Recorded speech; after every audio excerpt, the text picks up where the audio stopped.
Turongeye turabasuje cyane inshuti bavandimwe bakunzi ba INZU Business Group Limited. Reka twizere yuko mukomeje kugubwa neza aho muherereye hose hirya no hino ku isi. Tubifurize kandi rwose imigisha iva ku Mana muhahe muronke. Reka kandi tugusabe gukanda subscribe wowe utarabikora kugira ngo ubashe kujya imari zose tugenda tubagezaho umunsi ku wundi gatanu kuri gatanu. Murabizi rero yuko tubereka amazu cyangwa se ibibanza, mbese imitungo itimukanwa muri rusange, yaba igurishwa cyangwa se ikodeshwa. Nkuko muri kubibona rero ku mashusho cyangwa se ku maskrini yanyu, hari inzu nziza rwose turimo tubatambagirira, turimo tubereka. Ni inzu iri mu karere ka Kicukiro-Niboyi, mu karere ka Kicukiro ahazwi nka Niboyi kuri kaburimbo, muri quartier ikunzwe cyane.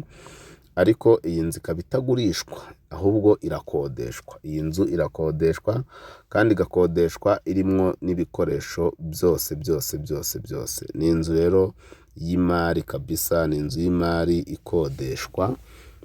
Ku muntu ushaka kwiturira ahantu heza, afite parking nini, afite jardin nziza nini, ifite view nkuko muri kubibona, ubasha kureba hirya no hino ubasha kureba hirya no hino.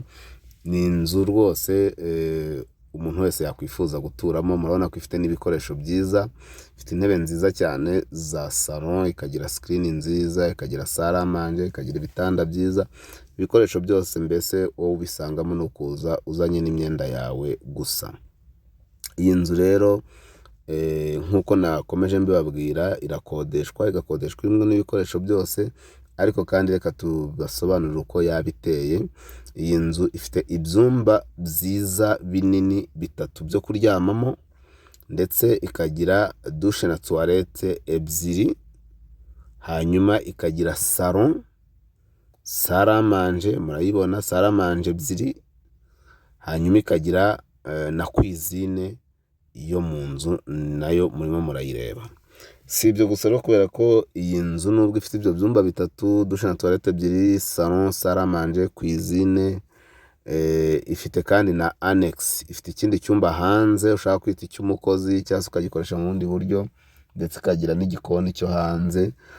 Ni inzu rero rwose nziza yo kwituriramo nk'umuryango cyangwa nka celibateri, umuryango mutoya utaragira abana benshi. Iyi nzu wayituramo kubera ko ni inzu nziza, ifite ahantu hanini cyane ho kwidagaduriraho abana.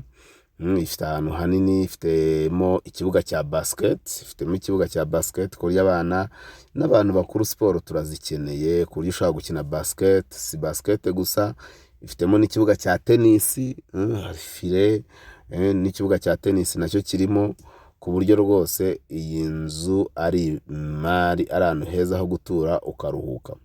Mbibutse yuko iyi nzu iri Kicukiro ni ahantu hakunzwe cyane, ni ahantu hagezweho. Iyi nzu mbibutse ko iri Kicukiro Niboyi kuri kaburimbo, ahantu heza hejuru y'umuhanda, ufite view ureba ahantu za Kagarama, za hose ubu hareba za Nyanza.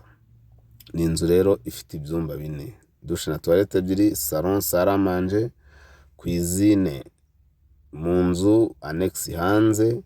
Ni inzu ifite plafond nziza za gypsum. Ni inzu ifite isuku, mbese mu yandi magambo ahantu habasha guparika imodoka zirenga 10 mu gipango, jardin nziza, ibibuga bya basket, ibibuga bya tennis. Iyi nzu rero irakodeshwa, irimwo ibikoresho byose. Waba uri umukiriya w'igihe kigufiya, ni ukuvuga ngo kuva ku kwezi gusubiza hejuru, waba uri umukiriya utura, ni ukuvuga ngo ubamo nyine ugatura, mwese turabakeneye. Uza mbere niwe duhereza iyi nzu. Ariko kandi tubibutse ngo umuntu uza guturamo cyangwa se wayibamo agatinda, byumvikane ko n'ibiciro tugira gute, n'ibiciro biragabanuka. Iyi nzu rero ntabwo ikodeshwa amafaranga menshi, mu by'ukuri ntabwo ari amafaranga menshi. Ubundi yakaba ikwiriye nk'icyabiri cy'atanu n'iki, ariko rwose nyirayo yaravuze ati nyabuneka ntimukagore abakiriya, ntimukagore abantu. Iyi nzu yanjye ndayikodesha amafaranga ibihumbi 800 cyangwa se amadolari 800. Amadolari 800 ni ku muntu w'igihe gito. Umuntu w'igihe gitoya tuzamubarira mu madolari, yishyura amadolari 800. Naho umuntu w'igihe kirekire uje gutura tuzamubarira ku bihumbi 800 by'amanyarwanda. Nuko bimeze. Ni karibu cyane rero iyi nzu, nyabuneka ngwino uyituriremo kuko ni inzu nziza, ni inzu ifite ibikoresho byiza, ni inzu iri ahantu heza muri quartier nziza y'akataraboneka. Ntabwo ukwiriye gucikwa n'iyi nzu niba ukeneye ahantu ho gutura hatuje kandi ukajya unikorera sport.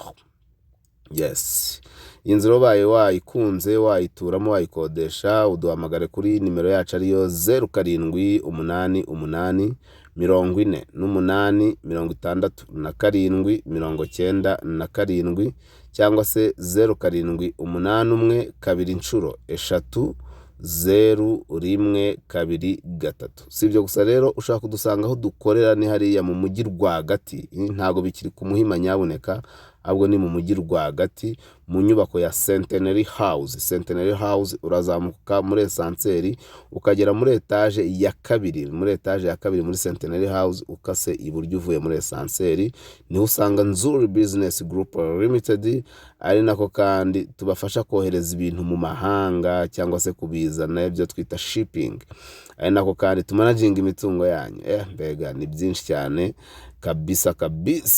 Ni karibu cyane rero. Kanda subscribe umuntu utarabikora, kanda subscribe, ukore share, inshuti n'abavandimwe bawe bajye babona ibyiza byose. Ubu wasanga ari umuvandimwe, ari inshuti wabuze inzu kandi Nzuri duhari.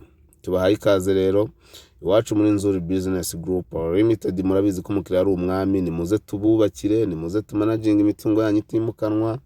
Ni byinshi cyane, ni karibu, turabakunda cyane.